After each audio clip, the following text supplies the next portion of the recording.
বড় ভাই আসছেন 25 তারিখে সম্ভবত যীশু খ্রিস্ট হয়ে। সেই যীশু খ্রিস্টের আগমনকে আমরা বাংলাদেশে স্বাগত জানাই।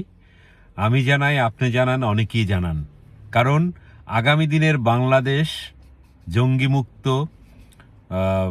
কট্টরপন্থী মুক্ত এবং একটি উগ্র রাষ্ট্র থেকে পরিত্রাণের জন্য বড় ভাইয়ের কোনো বিকল্প নাই।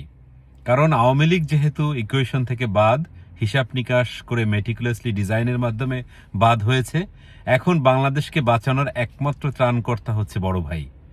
বড় ভাই, আপনি আসুন, যীশু খ্রিস্ট হয়ে আসুন। আসুন বাংলাদেশকে মুক্ত করার জন্য, বাংলাদেশে গণতন্ত্র প্রতিষ্ঠা করার জন্য, বাংলাদেশ থেকে জঙ্গিবাদ নির্মূল করার জন্য। আসুন বাংলাদেশের মুক্তিযুদ্ধের যে আদর্শ তা প্রতিষ্ঠা করবার জন্য।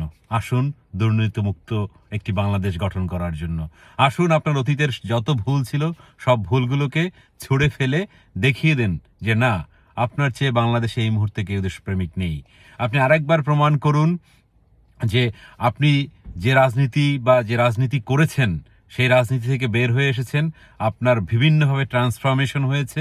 আপনি পশ্চিমা দেশে একটি দীর্ঘ সময় থেকেছেন, দেশ থেকে নির্বাসিত থেকেছেন, মানুষকে আগলে রেখেছেন, পার্টিকে আগলে রেখেছেন।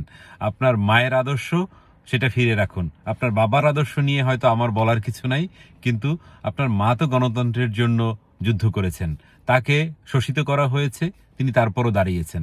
আমার বিশ্বাস আপনি আসবেন, আগামী দিনে একটি ইনক্লুসিভ নির্বাচনের জন্য আপনি উদ্বুদ্ধ করবেন, সরকারকে চাপ প্রয়োগ করবেন। কারণ কোনো গণতান্ত্রিক দেশেই যারা গণতন্ত্রী প্রেমী রয়েছে তাদেরকে বাদ দিয়ে একটি দেশ চলতে পারে না। তাই আমার বিশ্বাস আগামী দিনে আপনি আওয়ামী লীগের সাথে মিলে বা আপনারা দুই দল মিলে বাংলাদেশকে একটি সমৃদ্ধ বাংলাদেশ, জঙ্গিমুক্ত বাংলাদেশ করবেন। আপনাকে বাংলাদেশে স্বাগতম।